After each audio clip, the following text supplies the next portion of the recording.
Hello, আসসালামু আলাইকুম everyone. আমি আছি তোমাদের আখি আপু, তোমাদের সাথে আড্ডা দেওয়ার জন্য আজকে চলে আসছি। তো আমি আজকে তোমাদের সাথে আমার ঈদ ব্লগ শেয়ার করব। অনেকটা দেরি হয়ে গেছে, তবুও কিচ্ছু করার নেই।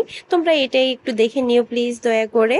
আর কেউ কিন্তু খারাপ কমেন্ট করবে না, সুন্দর সুন্দর কমেন্ট করবে। তো আজকের এই ব্লগটিতে আমি শেয়ার করেছি যে আমি ঈদের দিন ভিন্ন আইটেমের কি কি তৈরি করেছি।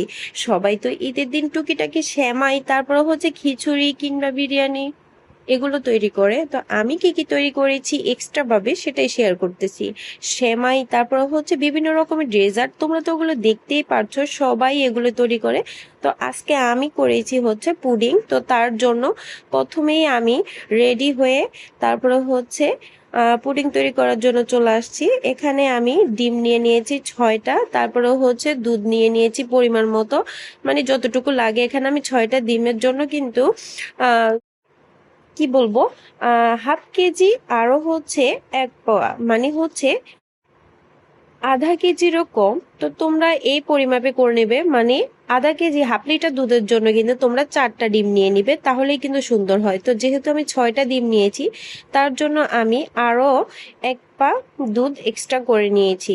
তো আমি এই অনুযায়ী আমি একটা পুডিং তৈরি করব। আর এখানে আমি চিনি পরিমাণ মতো দিয়ে ভালো করে ডিমটাকে ফেটিয়ে তারপরে হচ্ছে এখানে দুধ দিয়ে দিয়েছি জাল করা।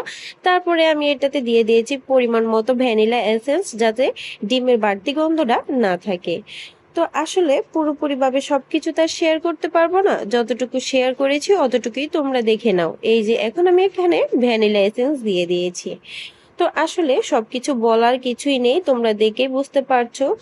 তো তারপরে আর কি আমি চুলায় দিয়ে দিয়েছি জাল দিয়ে। আর এখানে কিন্তু আমি চুলার আঁচটা হাইও দিব না, তারপরে হচ্ছে একবার লোতেও দেবো না, মিডিয়াম আছে আমি এটাকে বেক করে নেব, ফুটিয়ে নেব আর কি।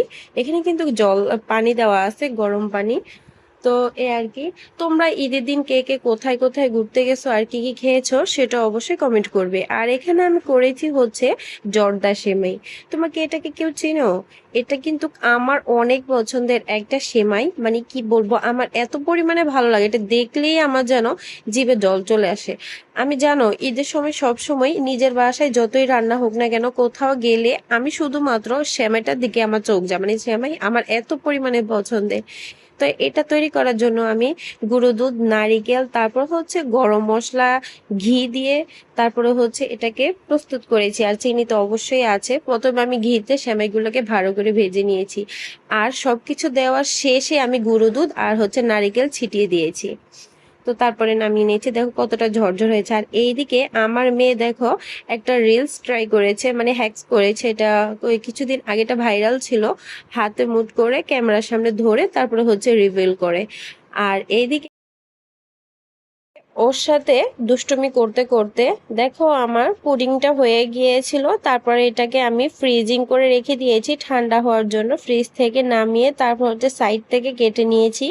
এখন আমি এটাকে ডিমোল্ড করে নেব। তো দেখো কালারটা কতটা সুন্দর হয়েছে, মানে কি বলবো, ওয়াও! আমার মেয়ে তো পাশে থেকে দেখেই বলতেছে যে আম্মু তাড়াতাড়ি কাটো, আমি এটাকে খাবো। মানে ওর পুডিং অনেক পছন্দের একটা খাবার। আসলে বাচ্চাদের ডেজার্ট হিসেবে এই খাবারটা আমি মনে করি সবচাইতে বেশি মানে উপকারী। তো আপনারা চাইলে বাচ্চাদেরকে এটা করে খাওয়াতে পারেন। অন্য বাজারের জিনিস খাওয়ানোর চাইতে বাসায় পুডিং তৈরি করে বাচ্চাদেরকে দিলে বাচ্চাদের হেলথের জন্য খুবই উপকারী হবে। তো দেখুন পুডিংটা কতটা সুন্দর এসেছে, কালারটা দেখুন জাস্ট, এতটা সুন্দর। আর খেতে তো আলহামদুলিল্লাহ আলহামদুলিল্লাহ অনেক মজা হয়েছে। তো কি বলবো, আর এখন আমি আপনাদেরকে কেটে দেখাবো। তো কেটে দেখানোর জন্য আমি এখানে আমার যতটুকু পরিমাণে প্রয়োজন আমি ওইভাবে স্লাইস করে নিয়েছি, একবারে ছোট ছোট করে। আসলে বড় করে কোটো করা যেত, কিন্তু যেহেতু ঈদের দিন তো অনেক যেহেতু মানুষ হবে, এই জন্য আমি এটাকে ছোট ছোট আকারে কেটে নেব, যাতে সবাই পরিমাণ মতো সুন্দর করে খেতে পারে। তো এই জন্য আর কি এভাবে কাটা। চাইলে আমি অল্পতেও কাটতে পারতাম। তো এটা কেউ খারাপ চোখে দেখবেন না। তো এখন এটাকে আমি আরেকটু স্লাইস করে নিব। আরে হ্যাঁ, ঈদে কি আপনারা কি সালামি পান? কার কার হাজবেন্ড আপনাদেরকে ঈদের দিন সালামি দিয়েছে? সালাম দেওয়ার পরে কমেন্ট করবেন। আমার হাজবেন্ডও আমাকে দিয়েছিল। তাকে সালাম করার পরে সে আমাকে ১,০০০ টাকা দিয়েছিল। আলহামদুলিল্লাহ আমার হাজবেন্ড অনেক ভালো। তো কি বলবো, সে সবসময় নামাজে যাওয়ার আগে আমি সালাম করার পরে সে আমাকে সালামি দিয়ে দেয়, বাচ্চাদেরকেও দিয়ে দেয়। তো যে আপুরা হাজবেন্ডের কাছ থেকে বিয়ের পরে সালামি পেয়েছেন তারা হয়তোবা লাকি। তো কি আর বলবো, আসলে আমরা যখন বড় হয়ে যাই আমাদের সালামি আমরা পাই না, কেননা আমরা তখন বড় হয়ে যাই। কেই বা আমাদেরকে সালামি দিবে বলুন? যখন বাবার বাড়ি ছিলাম তখন তো ছোট ছিলাম, তখন সবার কাছ থেকে একটা আবদার ছিল যে ঈদের দিন আসলেই সবার কাছ থেকে সালামি নিব, যাকে দেখবো তাকেই সালাম করব, সেই সালামি দিবে। মানে এমন একটা মানে মজা ছিল যে সবাইকে সালাম করব, এতে আমি সালামি পাবো।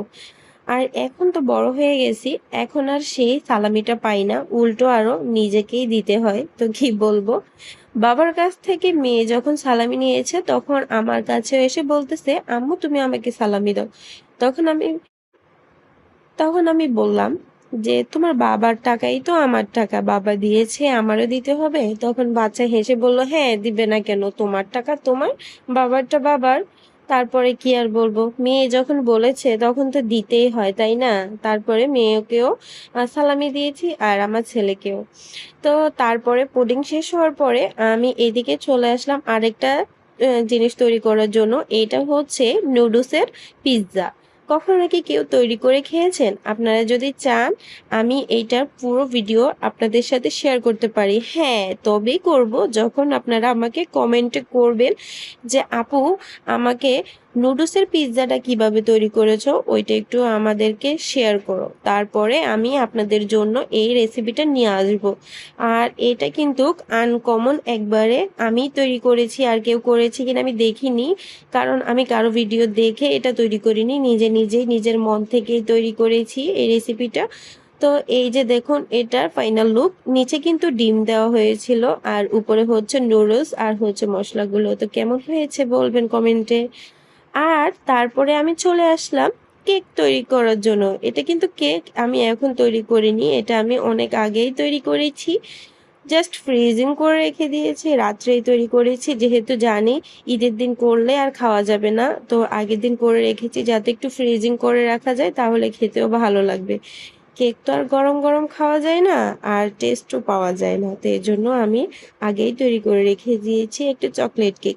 তো কেমন হয়েছে আমার এই চকলেট কেকটি, দেখুন ফ্রিজে রেখেছি বলে সাইডের পানি এসে তারপরে হচ্ছে কেকের যে কাঠটা ছিল ওইটাকে একবারে ভিজিয়ে দিয়েছে।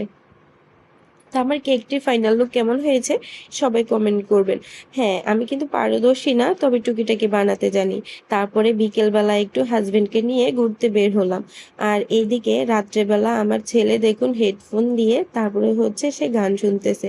তো আজকের পুরো ব্লগ ভিডিওটি আপনাদের কাছে কেমন লেগেছে অবশ্যই কমেন্ট করে জানাবেন। আর এরকম আরো ভিডিও পেতে অবশ্যই সাবস্ক্রাইব করে দিবেন আমার চ্যানেলটি। আজকের ভিডিও পর্যন্তই, আল্লাহ হাফেজ।